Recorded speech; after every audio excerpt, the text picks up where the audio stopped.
ഞാൻ doctor Tisha. Welcome to 3 minute home tips. ഇന്ന് നമ്മൾ സംസാരിക്കാൻ പോകുന്നത് പീരീഡ്സിന്റെ സമയത്തൊക്കെ പൊതുവെ സ്ത്രീകൾക്ക് വേദന, മെൻസ്ട്രൽ ക്രാംസ് ഒക്കെ കണ്ടുവരാറുണ്ട്.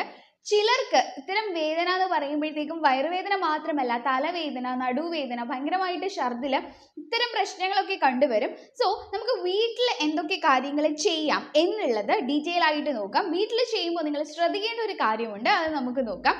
വീട്ടിൽ നമുക്ക് വേദനയൊക്കെ വരുമ്പോഴത്തേക്കും സ്വാഭാവികമായിട്ട് നമ്മൾ എന്ത് ചെയ്യും? ടാബ്ലറ്റ് കഴിക്കും, പെയിൻ കില്ലേഴ്സ് എന്തെങ്കിലും കഴിച്ചിട്ട് ആ വേദന ഒന്ന് സപ്രസ് ചെയ്യിപ്പിക്കും.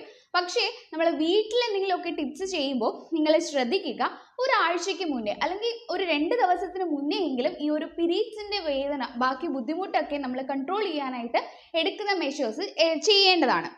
സപ്പോസ് ഇപ്പോൾ എക്സാമ്പിൾ പറയുകയാണെന്നുണ്ടെങ്കിൽ നമുക്കറിയാം, ഹോട്ട് ബാഗ് നമ്മൾ ആ ഒരു സമയത്താണ് വെക്കുന്നത്. അതല്ല, ബാക്കി നമ്മൾ ഇന്റേണലി ചെയ്യുന്ന കാര്യങ്ങൾ, ജീരകം അതുപോലെ തന്നെ ഉലുവയിട്ട വെള്ളം ഭയങ്കര ബെസ്റ്റാണ്. പക്ഷേ പീരീഡ്സ് തുടങ്ങിയതിന് ശേഷം കഴിക്കുമ്പോഴത്തേക്കും അതത്ര എഫക്റ്റ് ആവില്ല.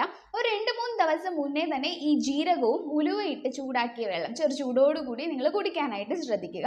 അപ്പോഴത്തേക്കും ബോഡി എന്ത് ചെയ്യും? അതിനനുസരിച്ചിട്ട് അഡാപ്റ്റ് ചെയ്തിട്ട് നിങ്ങൾക്ക് ആ ഒരു പീരീഡ്സിൻ്റെ സമയത്ത് ആ വേദന നല്ല രീതിയിൽ കുറഞ്ഞു കിട്ടും. മറ്റൊരു കാര്യം എന്ന് പറയുന്നത് ഇതുപോലെ തന്നെ ബനാന, ഏത്തപ്പഴം ഭയങ്കര ബെസ്റ്റാണ്. കാര്യം വൈറ്റമിൻസും പൊട്ടാസ്യവും ഒക്കെ ഈ ഒരു പീരീഡ്സിൻ്റെ സമയത്ത് ഉണ്ടാകുന്ന വേദന നല്ല രീതിയിൽ റെഡ്യൂസ് ചെയ്യാനായിട്ട് ഹെൽപ്പ് ചെയ്യും. അടുത്തതെന്ന് പറയുന്നത് നിങ്ങൾ ആഹാരത്തിൽ ശ്രദ്ധിക്കുക.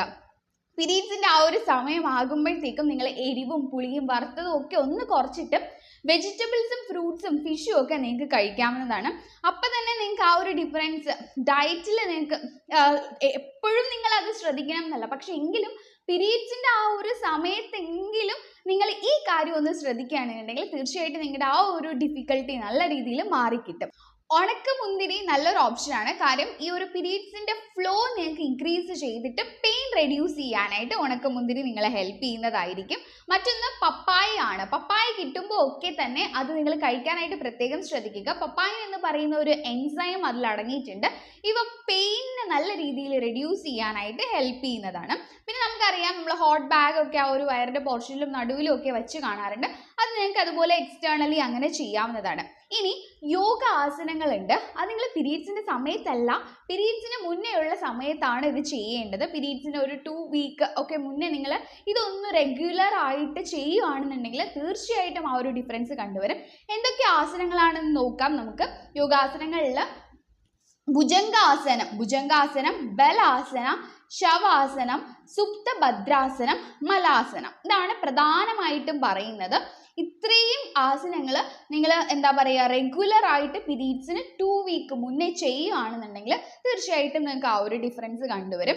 സോ പ്രധാനമായിട്ടും ഇന്റേണലി നിങ്ങൾ കഴിക്കുന്ന ആഹാരവും അതുപോലെ തന്നെ ചെറിയ ടിപ്സും ശ്രദ്ധിക്കുകയാണെന്നുണ്ടെങ്കിൽ നിങ്ങൾക്ക് മെഡിസിൻ കഴിക്കാതെ ആ ഒരു വേദന കൺട്രോൾ ചെയ്യാം. പക്ഷേ ചിലർക്ക് ഭയങ്കര ബുദ്ധിമുട്ടൊക്കെ ആയിരിക്കും, അവർ ഡോക്ടറെ കണ്ടിട്ട് അതിനനുസരിച്ചിട്ട് മെഡിസിൻ തന്നെ എടുക്കുക. അല്ലാതെ ചെറിയ രീതിയിൽ ഒരു 2-3 ദിവസമൊക്കെ ഇങ്ങനെ വേദന, ആ ഒരു ബുദ്ധിമുട്ടുള്ളവർക്ക് ഇത്തരം ടിപ്സ് പരീക്ഷിച്ചാൽ തീർച്ചയായിട്ടും നിങ്ങൾക്ക് ആ ഒരു ഫലം കണ്ടുവരും. വീഡിയോ ഇഷ്ടപ്പെട്ടാൽ ലൈക്ക് ചെയ്യുക, സബ്സ്ക്രൈബ് ചെയ്യുക. താങ്ക്